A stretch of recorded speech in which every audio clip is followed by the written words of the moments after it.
पाहिजे, मग त्याला आपलं केलं पाहिजे. त्याला आपलं करण्यातलं कलियुगातलं साधन काय माहिती का? नामस्मरण. देवाला आपलं करण्याचं साधन जर कलियुगात काय असेल तर कलियुगी उद्धार हरीच्या नावाचं. कलियुगा माझी करावे कीर्तन तेने नारायण तेने भेट. मग कसं कीर्तन करायचं? महाराज आम्हाला कीर्तन येत नाही. कीर्तन म्हणजे काय असंच असतं का? हातानं टाळीन मुखानं नामस्मरण त्याला कीर्तन म्हणतात. मग तुम्ही आम्ही जे करतो त्याला संकीर्तन म्हणतात. तुम्ही आम्ही खेडी मेळी गदारोळी आनंद, त्याला तुमची आमची सगळ्यांची एकत्रित साथ असते, त्याला भजन म्हणतात महाराज. आणि ते भजन तुम्हाला आम्हाला करायचंय. एकदा हातानं टाळीन मुखांना विठोबा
आंधळ्याच्या हातात कावडा सापडावा ना तसा देह सापडलाय.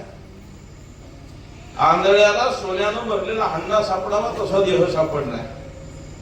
याच साधनानं याच देहानं तुम्हाला आम्हाला जन्म मृत्यूचं खंडन करून कितीतरी एवढी फिरणं चुकवता येते. आणि त्याच्यासाठी साधन जर काय असेल तर ते देह आहे आणि साध्य भगवान परमात्मा आहे. पण त्या साध्यापर्यंत पोहोचण्याचा मार्ग जर कोणता असेल तर त्याच्यासाठी नामस्मरण हा मार्ग आहे.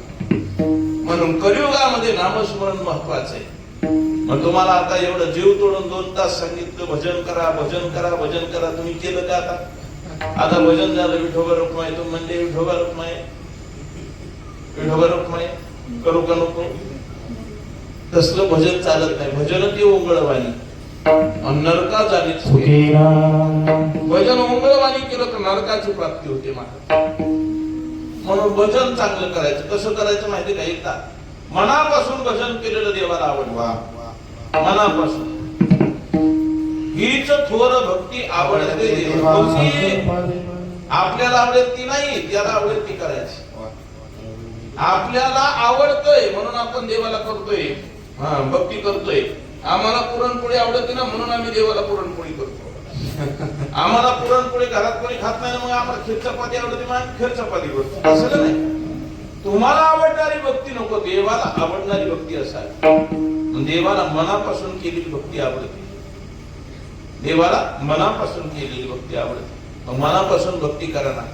त्याचं नाव मनापासून घेतलं ना तर गजेंद्रासाठी तो धावून आला ना. हर म्हणता लक्ष्मी ती कहे गजराज. एवढा फास्ट येतोय. हाकेश्वरशी उडी घालून या इतका धावून येतोय महाराज. तू वसरे हरणे वसरे कैसी धारी माऊली. एवढा धावून येतोय तो. फक्त त्याला हाक कशी मारावी लागते हो. मग त्याला मारलेली हाक त्याला आवडते म्हणून त्याचं नामस्मरण करायचं. हातानं टाळीत मुखानं नामचिंतन. तुम्ही केलं? खरं सांगा केलं का मनापासून? कीर्तनात खोटं बोलायचं नाही. खरं सांगा मनापासून केलं का? मनापासून कसं असतं पाहायचं काही एकदा, करायचं काही एकदा मनापासून. सगळ्यांनी हात वर करा बरं. ज्याला ज्याला देवानं 2-2 हात दिले त्याला हात वर करा. पकवाजी वाजू नका योगेश महाराज. टाळ तरी वाजू नका. तुम्हाला असं वाटतं का महाराज तुमचं नाव काय? नाव करीत का? संतोष महाराज. तुम्हाला असं वाटतं का तुम्हालाच लय गाता येतं? तुमचा आवाज लय गोडी. तुम्हाला ऐकायचं का? तुम्ही ऐका. हे किती सुंदर गातेत, किती सुंदर गातेत त्या महिला, हे पुरुष. फक्त काय झालं स्टेज डेअरिंग नाही. बरं का, इतके सुंदर गाते. तुम्ही हाताने टाळी वाजवून माझ्या मागे म्हणा, सोपं भजन म्हणतो. हे ज्ञानोबा माऊली, माऊली तुकाराम, ज्ञानोबा माऊली, माऊली तुकाराम. टाळी एक साथ जोरानी, एक साथ. वा वा वा वा, खेळकर बाई. आता तुमच्या आमच्या संकेत काळ पकडा घेऊ, आणखी गोळी वाढत बा. हे ज्ञानोबा माऊली, माऊली तुकाराम, माऊली तुकाराम. हा ज्ञानोबा माऊली, माऊली तुकाराम. हे ज्ञानोबा माऊली, माऊली तुकाराम, ज्ञानोबा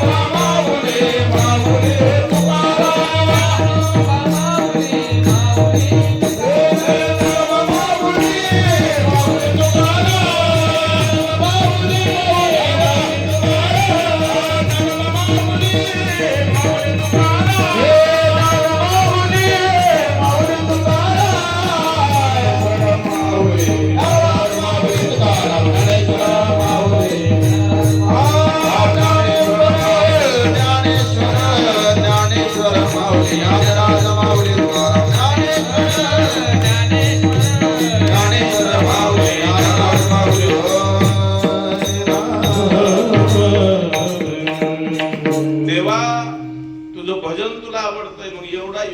आमच्या जीवनात घडून आणला असेल तर याच्यासारखा सुंदर आणि सुरेख योग नाही.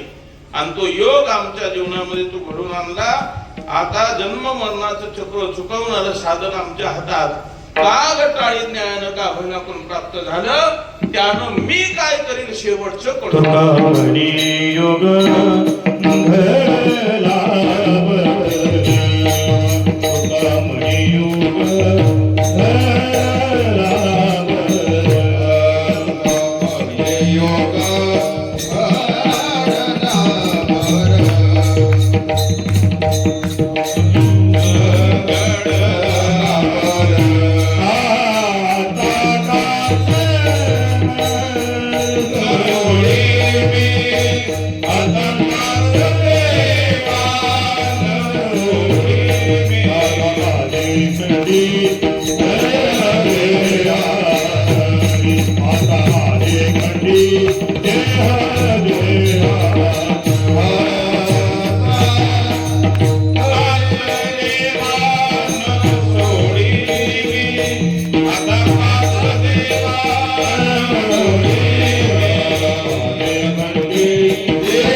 Bye.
तुका म्हणे योग घडला बरबा, आता तुझी कास न सोडी देवा मी.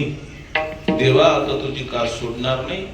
आता योग बरवा घडला, चांगला घडला. बरवा म्हणजे चांगला. काय घडलं? हा देह मिळाला. पाबलो हा देह कसा का मिळेल? कसा मिळाला? पाबलो हा देह कागटाळीत आहे. कागटाळीत न्यायानं म्हणा किंवा आंधळ्याच्या पायी धनाची चरबी त्याच न्यायानं म्हणा, पण तुकोबारे म्हणतात देह मिळाला. आता जन्म मृत्यूचं चक्र चुकवणारा हा देह मिळाला. आता त्याचं सोनं करा. योग बरवा घडला. आता त्यानं देवाचं नामस्मरण करा.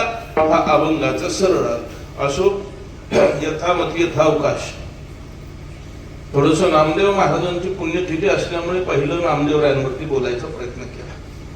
नामदेवरायांचं चरित्र सांगत असताना हळूहळू तुकोबारायांपर्यंत आलं आणि मग तुकोबारायांच्या 4092 अभंगाची माहिती सांगत असताना एका अभंगाचा फक्त विचार केला. तो विचार करण्याचा प्रयास केला, प्रयत्न केला. नो हे हा एकल्याचा खेळ आणि म्हणून मेळ जमविला. आमचे सर्व महाराज मंडळी, आमचे कातोरे महाराज असतील, कोगाटे महाराज असतील, आमचे संतोष महाराज आहेत, तेजस महाराज आहेत, गायकवाड महाराज, इकडं योगेश महाराज आहेत, आमचे काका आहेत, ज्यांनी तुमच्यापर्यंत सुंदर आवाज पोहोचवला. सुंदर अशी सिस्टीम आहे. सप्ताह कमिटी, आयोजक, संयोजक, नियोजक. तसं माझ्यावरती प्रेम करणारं गाव म्हणजे माटगाव. मला माट आणि देवदेठण, माट, राजापूर, ढवळगाव, येवती ही पंचक्रोशीच गाव म्हणजे आपली. हे प्रेम करणारी मंडळी सगळे. म्हणजे फक्त हे स्वार्थी प्रेम नाही तर निस्वार्थी प्रेम. लहानपणापासून जेव्हा 2001 सालापासून मिस्टरींची माझी ओळख झाली तेव्हापासून त्यांनी पुत्रवत माझ्यावरती प्रेम केलं. दादा असतील, सरपंच असतील, नाना असतील, सगळी मंडळी, ही सगळीच खेडकर मंडळी असतील, वेगळी मंडळी, माठ, सगळं माठ परिवार म्हटलं तरी काय वावगा ठरत नाही. मला लहान असल्यापासून तुम्ही सगळ्यांनी प्रेम केलं. योगेशराव सगळ्यांनी. आमचे संदीपराव असतील. मी सहज बोलता बोलता आमच्या मंदिराचं काम चालू होतं. सहज बोलता बोलता संदीपरावला म्हणतो, संदीपराव थोडं मंदिराचं काम चालू आहे. सहज बोललो होतो भाऊ, सहज. तर दुसऱ्या दिवशी सकाळी 100 गोण्या सिमेंटच्या येऊन उतरल्या होत्या. मला 8 दिवसानं माहित झालं कोणी दिल्यात ते. 8 दिवस माहित पण नाही झालं कोणी दिल्यात. 8 दिवसानं मी दुकानदाराला पुन्हा विचारलं, सिमेंट कोणी पाठवलं होता मला, त्याचं बिल वगैरे. म्हणलं बिल आलंय, सगळं झालंय. म्हणलं कोणी? मग संदीप भाऊचं नाव पाठवलं होतं. एवढं प्रेम तुम्ही माटकरांनी केलं, अजून काय करायला पाहिजे होतं? हे सगळं प्रेम आहे महाराज. सगळ्यांनी, अमोलराव असेल, योगेश असेल, सगळ्यांनी प्रेम केलेली. चेअरमन आमच्या वडिलांची मित्र आहेत ही सगळी मंडळी. पण मुलासारखं माझ्यावरती त्यांनी प्रेम केलं. म्हणून तुम्हाला सगळ्यांना वडील मानून साष्टांग दंडवत करतो. जास्त आमच्या मशेकर सगळे इथं आलेत, भोसनी मंडळ. मसा म्हणजे माझंच गाव. मी वर्षात 86 प्रवचन मशात केलेत एका वर्षात. आता बरोबर ना?